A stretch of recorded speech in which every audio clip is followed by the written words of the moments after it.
Hello, my friends. Today, the situation on the front continues to deteriorate, but things could drastically change in the near future. Starting today, Trump takes office as President of the United States and has already announced that all of Biden's executive orders will be overturned within 24 hours. Here are some key points from his initial statements. Donald Trump is celebrating his final hours before officially starting his work as President of the United States. He just spoke at a rally in Washington, and here are the main highlights from his speech. I will end the war in Ukraine, bring order to the House in the Middle East, and prevent World War III, something you cannot even imagine how close we are to right now. Tomorrow marks the end of 4 long years of American decline, and we will begin a new era of American strength, prosperity, dignity, and pride. The invasion through the southern border will be stopped by the end of January 20, and then will unlock US oil production. TikTok is back. All of Biden's foolish orders will be cancelled within 24 hours. We must protect our Genesis because we don't have too many of them, he said, referring to Elon Musk, who Trump thanked several times during his speech. And the cover of Time magazine today looks particularly striking. It states his back, showing Trump sweeping all previous documents off the desk, signaling the many changes he plans to implement in the country and beyond. Big changes are coming that everyone will feel. However, for now, the war continues and we're losing territory. Let's start with the Pokrovsk direction, where yesterday the Russians managed to completely capture the village of Kotlene. They at once covered 2 kilometers and 600 meters. This means that from the furthest front line to the Pavlograd highway, there are only 4.5 kilometers remaining, and just 5 kilometers 300 meters to the outskirts of Grishane.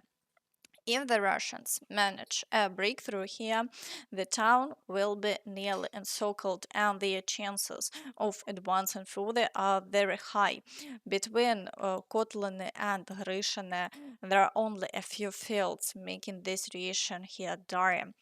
Meanwhile, the Russians continue advancing toward Udachne, storming Uspenivka, Zvirove, the outskirts of Pokrovsk, Zelene, Lysivka, and near Mirnograd. Fierce battles are ongoing for the village of Promeny.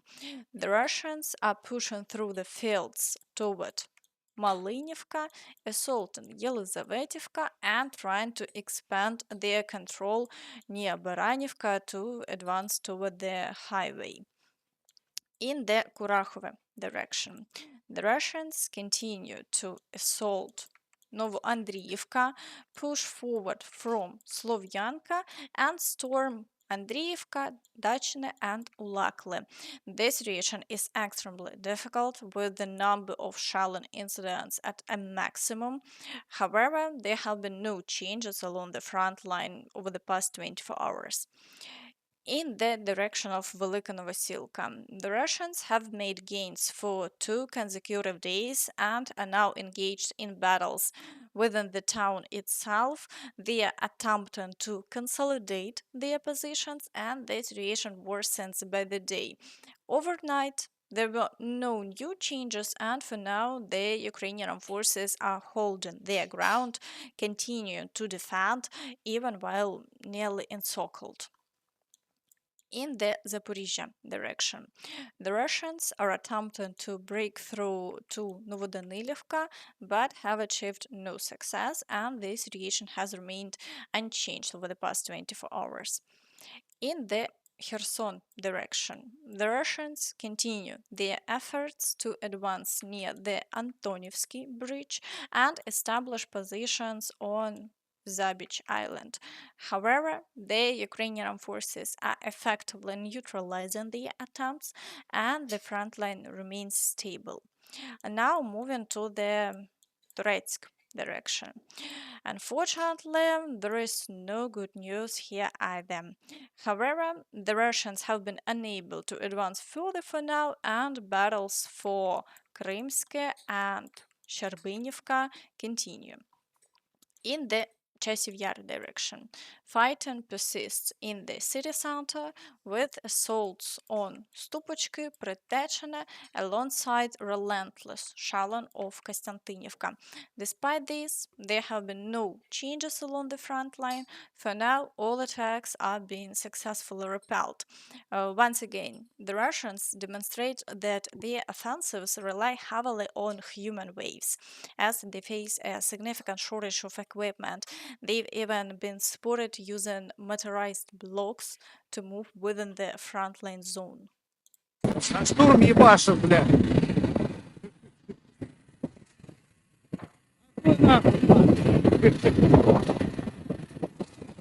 Это пиздец.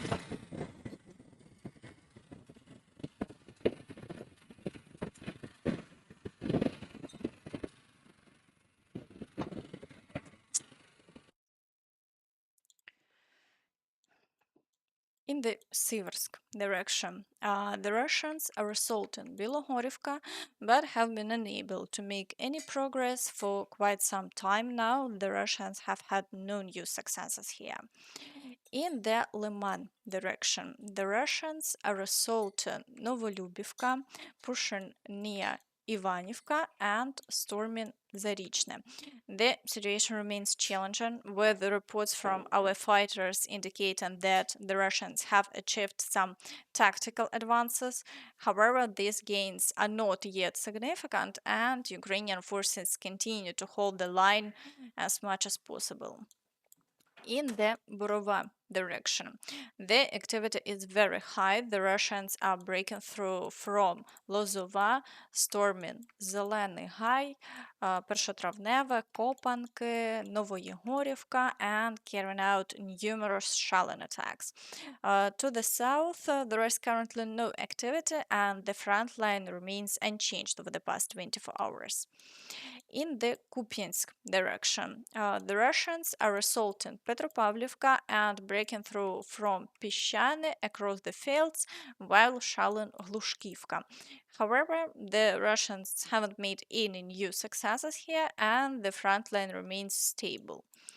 In the Kharkiv direction, the situation has stabilized, no Russian activity is being recorded, and fighting is only taking place around Vovchansk, but they have had no success there. In the Kursk direction, the Russians carried out 12 assaults over the past day. It's clear that the activity has decreased and there have been no new advances. For now, the Ukrainian forces are managing to hold the line. Meanwhile, Iran, which signed a strategic partnership agreement with Russia, revealed an underground military city on January 16. Iran unveiled a large underground military base located 500 meters below the surface, housing dozens of naval vessels and other military equipment. The underground military city was opened on January 16, and the ceremony was attended by General Meir Hossein Salami, Commander-in-Chief of the RRGC. The base is located in the Persian Gulf. Inside there are many pieces of military equipment in long tunnels with facilities servicing combat ships armed with cruise missiles and fast attack boats.